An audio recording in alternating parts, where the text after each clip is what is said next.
Jiang was one among many that spread with intervening spaces of 1 or 2 miles of luxuriant rice fields over the alluvial plain formed by the Qiantang River. This is well known for its scenery, both in the upper part and in the lower section near the mouth where the famous fords of Qiantang make their impressive sweep in from the sea. The high, abrupt front of the tidal bore is of a danger to overshadow Niagara Falls. Down the valley, through the centuries, the river slowly laid its rich earth, building its shores farther and farther into Hangzhou Bay. On the newly formed shores, people erected temporary enclosures to hold the brine from which common salt is made. A large quantity of salt was produced every year, supplying the needs of many millions. After a number of years, as the shores were further extended, the salt would begin to exhaust itself, and dikes would be built along the drying land at some distance from the water. The embanked land was now ready for pasturing. After a long period, it was capable of growing cotton to feed the domestic looms, or mulberry trees to nourish silkworms. It was probably still another half-century before it could be turned into rice fields. But plenty of water is needed for growing rice, and it takes time to build reservoirs and a network of canals for irrigation, and the land takes time to mature. The village of the Jiang, by the time I came to it, was situated about 20 miles from Hangzhou Bay. Around it were endless chains of villages, large and small, running in all directions, southward to the mountains, northward to the sea, and east and west to towns and cities, all connected by miles of footways or canals. The genealogy of the Jiang tells us that our first ancestors immigrated to the Yuyang district from Huizhou, a mountainous region where the famous river finds its source. They came, presumably, to reclaim the then newly formed land. In my own time, an ancient embankment was still visible in front of our clan temple, the Temple of the Four Nodes, popularly known as the temple facing the embankment. Perhaps the reader would like to know what is meant by the four nodes. They mean to see no evil, hear no evil, speak no evil, do no evil. The sets of 3 monkeys with hands covering their eyes, ears, and mouths reflectively that one finds in Oriental bazaars exemplify them, the 4th being left out for obvious reasons. These moral precepts came from the Confucian classics. Moral ideas were driven into the people by every possible means: temples, theaters, homes, toys, proverbs, schools, history, and stories, until they became habits in daily life. This was one of the ways by which China attained social stability, governing the life of the people by moral bonds. During the long centuries of history, the population of China had expanded from its northern beginnings to the south, first to the Yangtze Valley, then to the Pearl River Valley, and finally to the mountainous regions of the southwest. The fertile soil of the south and the devastation caused by flood from the impassable Yellow River, as well as by invasions of warlike tribes from outside the Great Wall, together with the natural expansion of the race, all contributed to cause repeated southward movements of the Chinese people. It was following in the wake of such a movement that my ancestors came to stay here on the shores of Hangzhou Bay. Our family tree owes its existence to a sprout of a royal family planted in consequence of a feud somewhere in the lower Yellow River Valley some 3,000 years ago. That tract of land was called Jiang, the ancient name for a species of aquatic grass. The modern name of this plant is xiaobai. Used as a vegetable, it tastes somewhat like bamboo shoots. My first ancestor in the Jiang line was named the first feudal lord to rule over that land toward the end of the 12th century BC. He was Bai Ling, third son of Prince Regent Zhou Gong of the Zhou dynasty, and his descendants took Jiang as their family name. In the 3rd century AD, during the period of the Three Kingdoms, one of our ancestors appears in history. His name was Jiang Wan, and he lived in the Yangtze Valley. This shows that the Jiangs living south of the Yangtze had already migrated from the Yellow River region by the 3rd century. From our first ancestor down to the present day, all the names in the direct line have been recorded in our genealogy. How authentic they are, I cannot tell, for their lives are so obscure that verification is not easy. But this much we can say: all the Jiangs settled in the areas south of the Yangtze are of the same origin. How far we can trace back accurately to this origin, we don't know, but it is certain that the Jiangs living in the province of Zhejiang find their common ancestral tree in Huizhou. I am of the 17th generation in the ancestral line. The first settlement of our village by the Jiangs more than 500 years ago came toward the end of the Yuan dynasty. Dynasties came and went, but the village of the Jiangs remained the same. During the Taiping Rebellion, a few houses were burned by the rebels. The people ran into the mountains, but as soon as peace was restored, they all came home like bees to the hive. In my childhood, some of the ruins still stood to tell the story of the war. When the Ming Dynasty fell at the hands of the Manchu ethnic group, I was told by the villagers people were not aware of it until the edicts of the new regime reached the villages. There was a play going on in one of the nearby village theaters when they were informed that they lived under a new dynasty. Perhaps the only forcible change in the life of my clansmen was the edict ordering the people to wear a queue and forbidding the male population to dress in the Ming style. Resentment was so great that men wore the Ming costume to their graves. It was a common saying of our clan that men surrendered, but women did not. The living did, but the dead did not.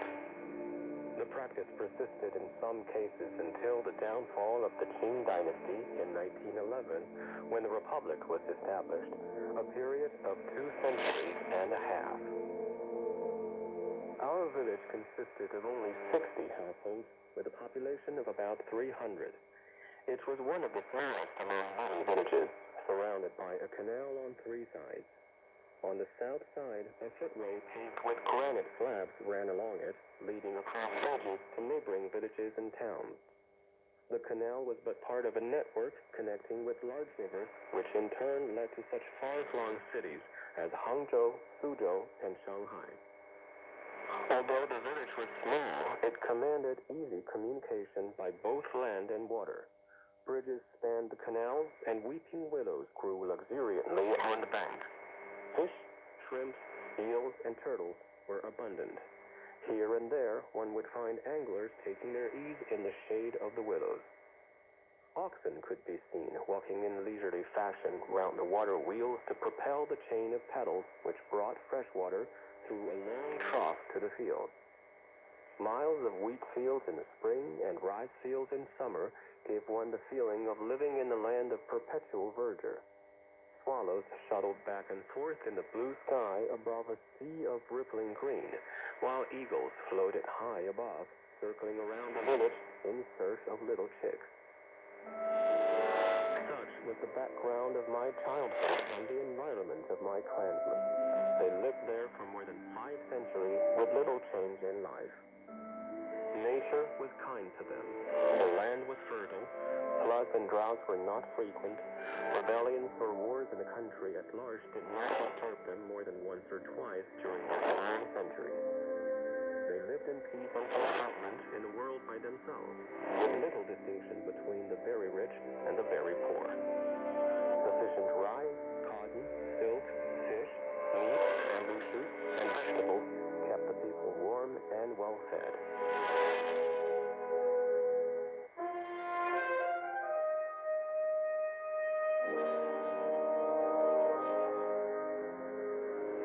Welcome to A Light on Literature, a representation of timeless works from Chinese literature. Today's narration by Tang Daming is Typed from the West, a Chinese autobiography written by Chang Monglin.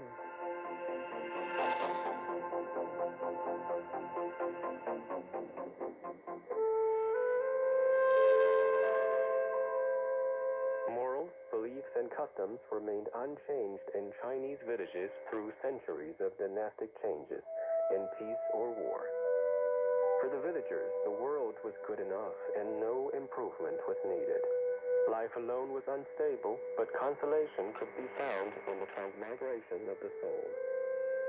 At death, the soul was set to leave the body and enter that of a baby then being born. Indeed, in my own time, I have seen convicts on the way to execution who shouted to the spectators that after 18 years, they would be young men again. What a consolation. Our villagers thought that a bad or sinful man's soul would be degraded to become a poor man, a horse, or a pig, or even split into minute parts to be insects or worms, according to the degrees of sin he had committed. The soul of a good or virtuous man would be promoted to a higher station in the next life. What was sinful or virtuous had, of course, its accepted standards. The most of all virtues was filial piety. The greatest of all sins was adultery. Filial piety kept the Chinese family intact, and chastity kept the Chinese race pure. Respect for the elders, faithfulness to friends, loyalty to the sovereign, honesty in word and deed, kindliness and sympathy to the poor, the infirm, or sick, all were regarded as virtuous behavior.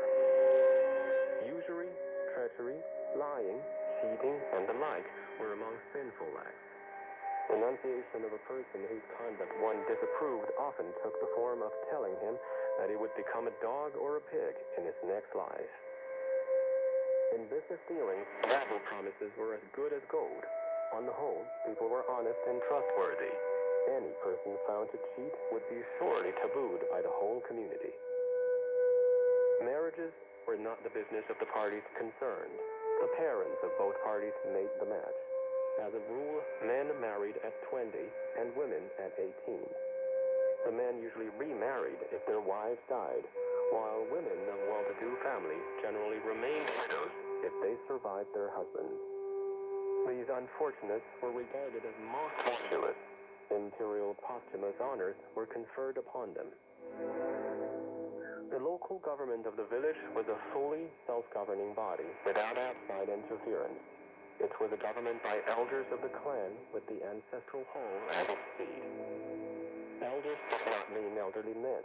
They might be young, but represented the oldest living generations in the ancestral line. They were obligated to see that the ceremonies of ancestral worship were properly performed and were entrusted with the duties of arbitration in case of disputes among the clansmen. No one was allowed to go to law without first going through arbitration. To open the gate of the ancestral hall meant to summon an arbitration court of the elders. Anyone in the village could go there to observe the proceedings. Candles often burned before the tablets of the ancestors, and everyone felt that their spirits watched invisibly from the ethereal realm. Before these ancestral spirits, the parties concerned must speak the truth, nothing but the truth. Generally, they did. For the arbitrators, fairness was the motto. Public opinion in the village was also a very important factor of which all parties concerned were conscious, and there was also the public opinion of neighboring villages. No elders would dare to defame the ancestral hall with unfair judgments. Thus, disputes were usually fairly settled in this way. No lawsuit was necessary. There were, in fact, few cases of dispute which needed arbitration by opening the gate of the ancestral hall. For people regarded this as a matter of weight, and resorted to only in the case of grave importance. Disputes were usually settled by informal arbitration before the gate of the hall. Scholars and the gentry had a strong voice in the local government. They also participated in cases of arbitration and the making of rules and regulations for the village. They formed inter-village committees to settle disputes and look after the common welfare of neighboring villages.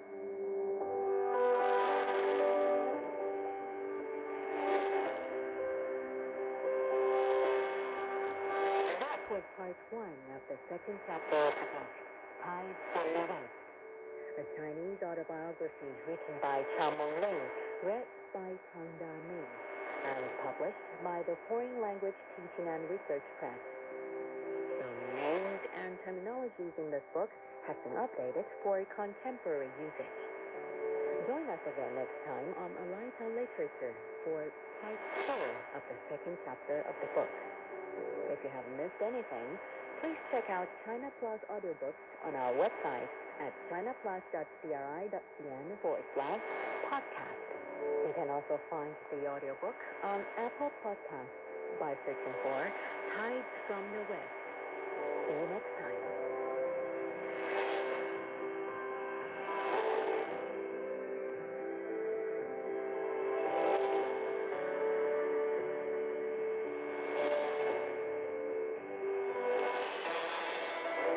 Ever wondered what sets China apart from the rest of the world? Do you want to know how China really works? How is China of the past different from the present? Get all the answers to your questions by visiting China Plus audiobooks. Access a whole new world of audiobooks on our website at chinaplus.cri.cn/podcast. Explore the philosophy, spirit, and story of the Chinese people.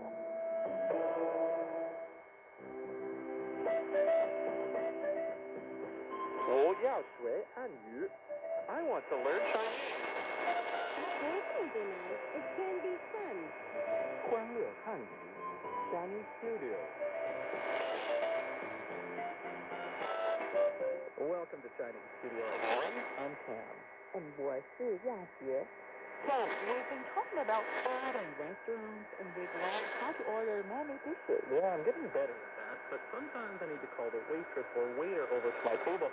Right now I can only yell, but I don't know what to call them. Well, let's check out our keywords of the day. Keywords of the day. 服务员 waiter or waitress. Napkin 餐巾纸我要几张餐巾 I'd like some napkins. 加一个糖醋排骨 I'd like to add another spare ribs in sweet and sour sauce. 加一瓶啤酒